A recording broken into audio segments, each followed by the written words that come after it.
Allah subhanahu wa ta'ala tells us in the Quran, اعلموا أنما الحياة الدنيا لعب ولهو وزينة وتفاخر بينكم وتكاثر في الأموال والأولاد.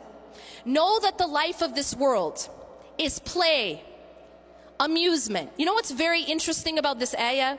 Is when you break down this ayah, from Surat Al-Hadîd, you find that this ayah is a chronological timeline of our life in this world, of the things that matter most to us in this world. Because when we first come into this life, what's the most important thing to us as a child? It's play. If you want to get a present for a little child and you drop $1,000 on a Armani suit, they're really not going to care. But if you spend 50 cents on a rattle, they'll be happy. And this is because what matters most when you first come into this dunya is just, I want to play. لعب. اعلموا أنما الحياة الدنيا لعب ولهو. And then you get a little bit older and now you're kind of like in late elementary, middle school. And now the most important thing to you, anyone who has people in that age, any children in that age group, what's their favorite thing to say? I'm bored. And the reason for that is because at that age, they want to be entertained, constantly stimulated and entertained. And that's because at that point, the most important thing to them is entertainment, amusement. This is called lahu in the Quran. And Allah says, after la'ib, He says lahu. La'ibun wa lahun wa zina. Then you get a little bit older. And what is hubb ad-dunya about when you're in high school? Well, pretty much it's about what you look like, what you're wearing. This is the time when people are so concerned about what they look like that this is when you see spikes in things like eating disorders, because what you look like becomes of utmost importance. And so here Allah says zina. Zina is adornment, looking good. لَعِبٌ وَلَهْوٌ وَزِينَةٌ وَتَفَاخُرٌ بَيْنَكُمْ. Now you get a little bit older. And now it's not so much about your rattles and your video games or even your brand names. Now it's about proving yourself. Now it's about, how do I stack up next to someone else? What medical school are you getting into? How are your grades? And now it's tafakhurun baynakum. Now you're trying to show off. You're trying to compete. Then you get established. You get a big house, nice car, and children. And now what is it? وَتَكَاثُرٌ فِي الْأَمْوَالِ وَالْأَوْلَادِ.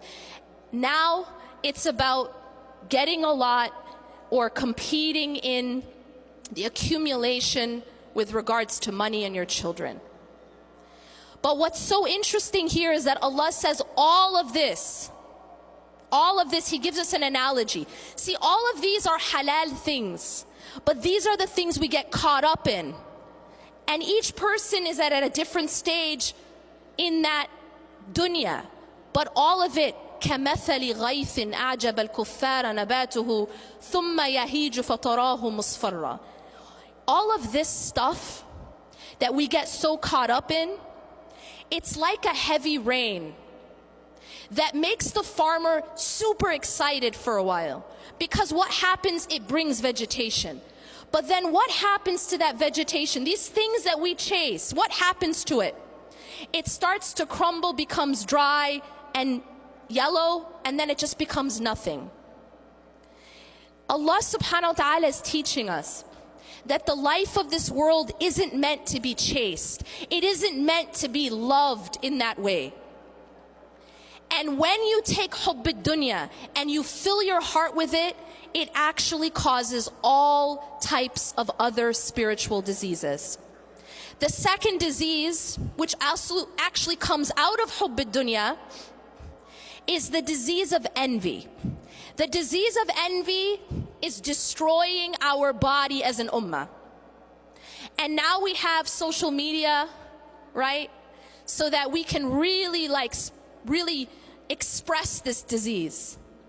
And the reason why we have the disease of envy is because we have lost focus of what matters most. And so our competitions and our comparisons are all about dunya. What does that person look like? What is that person wearing? What kind of car do they have? What kind of house do they have? And so our comparisons are all dunya, dunya, dunya. We've lost sight of what actually matters. And what is the cure for these diseases? Well, the first disease of hubb ad-dunya. The disease of hubb ad-dunya is to refocus on the final home. I mentioned this earlier. Every single one of us are moving. And anyone who's ever moved before knows that in order to move, you have to furnish the home you're moving to. You have to prepare it. Every single person is moving into their grave. And that's without a shadow of a doubt. But the question is, have you furnished that home? Some of us are going to get to that home and it's going to have no furniture. Some of us are going to get to that home and in fact it's going to have been burnt down. And so the question becomes not whether or not we're moving, it's how does our home look once we get there?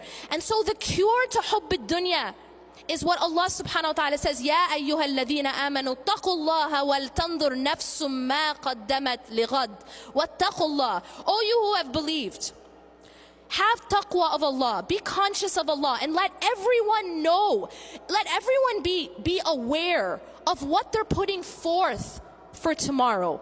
Plan for that home because you're going there. The question